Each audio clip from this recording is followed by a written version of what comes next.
Muito boa noite, nossos amigos internautas e os amigos da Rede Progresso de Comunicação. Nós estamos dando início ao nosso programa das sextas-feiras, 19 horas, Varrendo a Redação. Hoje com dois convidados especiais, a advogada doutora Débora Vogt e o advogado Felipe Fernandes, que vão tratar sobre assuntos da Previdência Social. E antes de nós apresentarmos nossos dois ilustres convidados, nós vamos, como fizemos todas as sextas-feiras, dar uns pitacos aqui das manchetes do Progresso da sexta-feira. Lembrando a todos que vocês podem ter acesso gratuito aos jornais de quarta e sexta-feira do Progresso.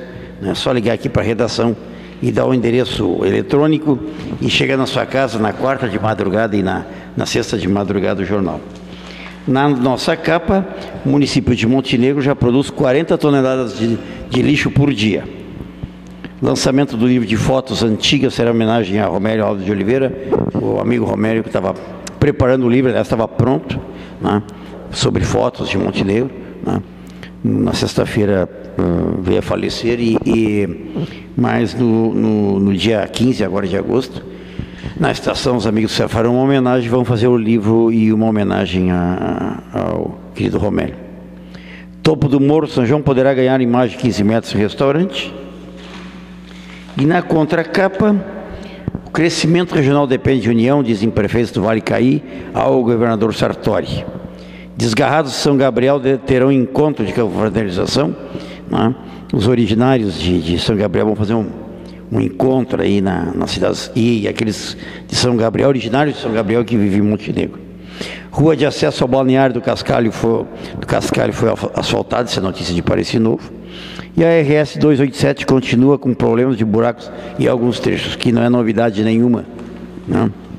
Muito bem. E no nosso Progresso de 1907, várias notícias interessantes, e entre elas, que na noite de terça-feira passada, os gatunos visitaram o quintal da casa do senhor Felipe Brenner, aqui morador, e suspenderam muitas árvores, roubaram muitas árvores, e grande quantidade, furtaram muitas árvores, e grande quantidade de roupas que se achavam no couradouro. Foi levado de fato ao conhecimento da polícia, porém, esta não pôde ainda descobrir o gatuno ou gatunos. Cuidado com os larápios. Essa notícia para hoje não serve, né? Em São Paulo, bateram-se em duelo o Sabre, o médico italiano Carlos Mando e o diretor da Tribuna Italiana, Nicolau Passi. Ambos saíram levemente feridos. Que notícia sem graça, né? Mas vamos lá. Isso aqui em 1907, ainda se duelavam lá. Muito bem. Boa noite, doutora Débora. Boa noite, doutor Felipe. Obrigado pela presença no nosso programa. Sejam bem-vindos, doutora Débora. Boa noite, doutor Marcos. Boa noite, doutor Felipe. É um prazer estar aqui na companhia de vocês para tratar dessas inovações na legislação previdenciária. Fazer um bate-papo, tentar tirar algumas dúvidas, algumas questões que ainda estão bastante controvertidas e na intenção de esclarecer algumas questões bastante novas que estão na legislação. 2015 é um ano de muita mudança na área previdenciária. Está sendo um ano de muita mudança, sem dúvidas. Bem, o nosso programa pretende justamente colocar para vocês todos aí algumas soluções, né? E, doutor Felipe, já lhe passo a palavra para a sua apresentação. E nessa semana o nosso querido Assis Vieira deu um pitaco aqui na coluna do Adriano Alves de Oliveira, dizendo que a greve do INSS deveria ter no mínimo um atendimento de 30%. E ele acha que a briga entre os sindicatos e o governo acaba quem pagando o pato é o previdenciário. Boa noite, doutor Felipe. A sua apresentação e a resposta, se possível. Boa noite, doutor Marcos, doutora Débora. Boa noite a todos os telespectadores, todo mundo que está assistindo pela internet. É verdade, o INSS com essa greve, a gente não tira de forma nenhuma o mérito e a razão dos funcionários públicos, né, dos funcionários públicos federais. Eles têm razão no pleito, porém, quem paga o preço da paralisação é o cidadão. E mais, o cidadão que busca o INSS, que precisa do INSS, na maioria das vezes é o cidadão pobre, né? É o cidadão que necessita de um momento de amparo. Então, nesse momento que nós estamos passando agora, se eu não me engano, a doutora Débora pode me corrigir, mas eu acho que começou a greve geral nessa semana, na segunda-feira, eu acredito que foi. Foi na sexta-feira à tarde, né? Então começou de verdade na segunda-feira agora. Mas já completa 3 semanas no total, né? Está indo para a 4ª semana, né? Entre paralisação de alguns serviços e greve geral, já vai para fechar um mês. E tem alguma coisa para ser feita, não? Nesse momento, o que a gente orienta é o seguinte, na verdade, a orientação que a gente tem parte também de alguns funcionários da agência, né? O primeiro lugar é, quem tem algum requerimento a fazer, tente fazer o agendamento pela internet ou pelo telefone 135, né? Façam os agendamentos e se eventualmente, quando chegar a data do agendamento, a greve não tiver acabado ainda, bom, tentem entrar em contato pelo 135 para reagendar, porque os agendamentos que estão marcados para essa semana, por exemplo, não foram atendidos. Não, sequer perícias médicas eles estão fazendo, né? E aí se prorroga o benefício? Tem que reagendar pelo 135, essa é a orientação.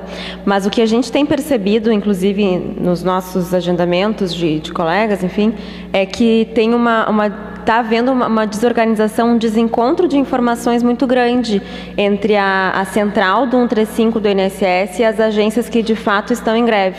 Para ter uma noção, há pouco tempo atrás essa semana eles disseram que a agência de São Sebastião do Caí estava atendendo normalmente, e não é o que está acontecendo, eles estão também na greve geral. Então isso é mais uma dificuldade que os cidadãos estão enfrentando, assim, não tem a 135 não está com a relação de agências de forma atualizada, as agências que estão com paralisação ou não, mas é a única forma que tem atualmente é atendimento pela internet e o reagendamento pela central 135. Muito bem. E orientar também quem tiver os agendamentos, os segurados que tiverem, guardar a documentação, o comprovante de agendamento, de que o agendamento estava marcado para o período em que ocorreu a greve. Se necessário, depois vai ter que ser feito recurso para não perder a data de entrada do requerimento, não perder nenhum crédito atrasado. Então, orientar também a guardar a documentação para que sirva como prova, se for necessário. Muito bem, a doutora Débora falou inicialmente de que o ano 2015 foram diversas mudanças. De fato, houveram umas mudanças muito importantes aí na Previdência Social. Entre elas os 60, 35, 95, 85 e tal, e por isso que o doutor Felipe e a doutora Débora estão aqui. Vamos começar, doutora Débora, quais as mudanças, relacionando quais as mudanças que houveram na Previdência desse ano. A gente pode começar falando pela essa regra nova de aposentadoria por tempo de contribuição, que está sendo conhecida como a regra do 85-95. Ela é uma forma de aposentadoria por tempo de contribuição e o grande diferencial dela é que ela é uma possibilidade de aposentadoria por tempo de contribuição sem a incidência de fator previdenciário. Hoje, então, por essa regra nova, que é uma nova opção, ela não revogou a regra anterior, é necessário que o segurado, para se aposentar, atinja um determinado número de pontos para conseguir encaminhar o benefício. O que são esses pontos? Os pontos a gente chega somando a idade e o tempo de contribuição. Hoje, para a mulher, é necessário 85 pontos, somando a idade e tempo de contribuição, e para o homem, 95 pontos. Acho que o doutor Felipe até pode explicar a questão que é importante falar da progressividade, né, doutor? Não, antes de lançar o nosso protesto masculino, né? Porque as mulheres estão vivendo mais e por que nós temos que esperar 95? Não, vai ser muito pouco homem para se aposentar. Doutor Felipe. A gente o homem tem essa diferença tradicionalmente no sistema previdenciário brasileiro, e isso não é uma regra mundial, não. A tendência, especialmente em países desenvolvidos, é a mesma meta para homens e mulheres em idade e em tempo de contribuição. A realidade brasileira essa, é diferente e talvez se justifique por uma cultura patriarcal e machista de que a mulher tripla jornada, né? Dupla ou tripla jornada, enfim. Inicialmente seria essa ideia, o que, de certo ponto, é verdade, né? Se verifica muito, por mais que a independência da mulher venha crescendo e deve continuar crescendo, e ainda tem espaço para crescer, por mais que isso seja dessa forma, a realidade é que ainda a sociedade brasileira é dessa forma. As mulheres, elas acabam assumindo boa parte do ônus doméstico, criação dos filhos e administração do lar, e não podem se dedicar apenas a isso, porque a família, para ter uma qualidade de vida, precisa que os dois trabalhem, mas essa é uma outra discussão. A gente estava comentando sobre as alterações que estão acontecendo, e essas mudanças começaram a acontecer no final do ano passado, por medida provisória, e agora por projeto de lei, e medida provisória novamente. Então, essas modificações eram esperadas, porém, não dessa forma e não com essa velocidade, né? Hoje, a regra que a doutora Débora explicou, do sistema de pontos, 85 pontos para a mulher, 95 pontos para o homem, essa regra, como a doutora falou, é uma regra que uma opção, né? O cidadão ainda pode se aposentar pela regra antiga, porém com a incidência do fator previdenciário. Mas essa regra, ela não exclui a necessidade mínima de 30 anos de contribuição para a mulher e 35 anos de contribuição para o homem. Esse é o requisito mínimo, né? Precisa disso. Precisa dos 30 anos a mulher e 35 anos de contribuição ao homem. Não adianta o homem ter 70 e 15 de contribuição, que não vai levar. Aí ele leva por idade. Exatamente. Mas nessa regra ele não entra, ele entra em outra regra daí. Mas a questão da progressividade é que o sistema de pontos hoje é 85-95, é a meta. Então, a mulher com 35 anos de contribuição e 50 de idade, fecharia a pontuação, 50 mais 35, 85, né? Ou com 30 anos de contribuição e 55 de idade, fecharia a pontuação. Mas a intenção do governo é que essa regra aumente progressivamente. Eu não vou me lembrar agora, não sei se a doutora sabe. O que me recorda é que a medida provisória, ela já estabelece a progressividade de pontos, que nada mais é do que a partir de... Para quem se aposentar até, se não me falha a memória, dezembro de 2016, são 85 pontos para a mulher e 95 pontos para o homem. A partir de janeiro de 2007, acresce 1 ponto para a mulher e 1 ponto para o homem. E assim sucessivamente até o ano de 2022, quando é para se chegar a 90 pontos a mulher e 100 pontos o homem, e daí então se tornar estática. Mas é importante ressaltar que isso ainda é medida provisória, né? Sim. Esse texto da medida provisória, ele entrou em vigor no dia 18 de junho, se não me engano. Ele já está em vigor, o INSS já está encaminhando aposentadorias nesse sentido e concedendo aposentadorias com esse regramento novo, mas ele pode passar por alterações do Congresso Nacional. Inclusive, o que eu tenho acompanhado assim, e lido, tem uma forte pressão política para tentar derrubar esse sistema da progressividade. Mas o fato é que hoje o que está valendo isso, a regra com o mínimo de pontos, estabelecendo o mínimo de tempo de contribuição, mas esse aumento progressivo do número de pontos até o ano de 2022. A justificativa para aumentar, assim, ao longo dos anos, é a expectativa de vida dos brasileiros, que felizmente a cada ano que passa aumenta a expectativa de vida dos brasileiros. Então se sustenta que a medida seria necessária para conseguir pagar as contas da Previdência, para não levar a Previdência a quebrar, enfim. Eu acho interessante ressaltar uma questão que é a seguinte: as pessoas, de uma forma geral, especialmente aqui na nossa região, as pessoas que começaram a trabalhar muito jovens, elas têm um pouco de receio dessa regra nova, enxergando isso como uma maneira de postergar ainda mais, adiar ainda mais a aposentadoria. Por enquanto, essa regra não causa esse efeito. Por quê?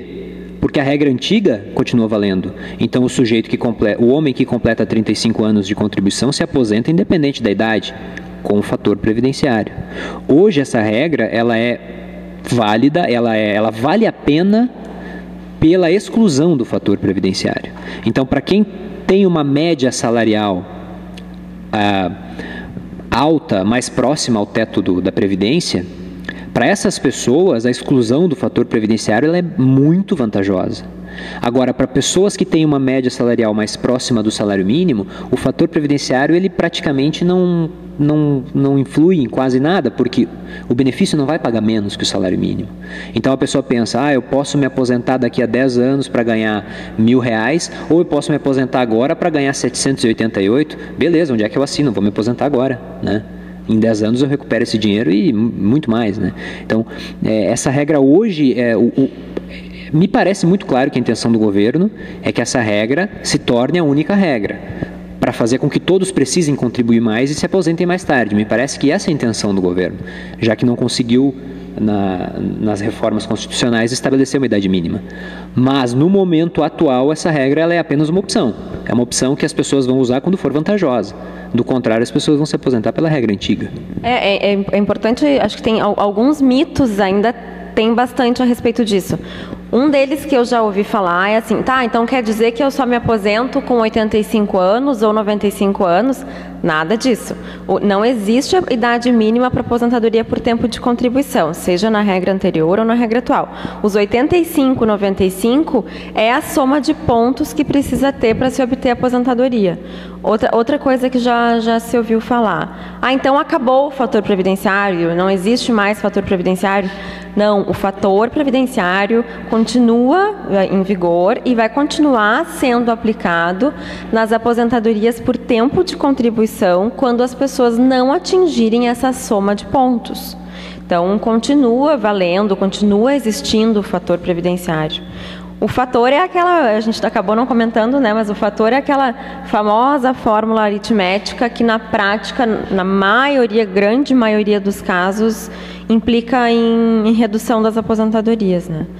Então, esses mitos ainda tem. Acho que é importante ressaltar também que, para saber, muitas vezes, como o Dr. Felipe falou, muitas vezes o aumento, a diferença que o segurado vai ter se aposentando agora ou se aposentando daqui a 3 anos, não é um aumento tão significativo que justifique retardar a aposentadoria por esse período de tempo.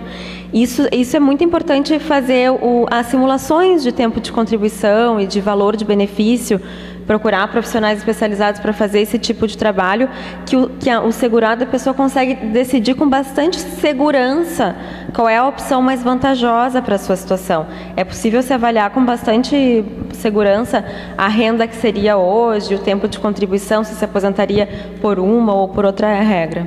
Então, acho que essas coisas são importantes de se ressaltar. Nós vamos fazer um pequeno intervalo e voltar para aquelas regras de fevereiro e março sobre a pensão, né? Em segundos.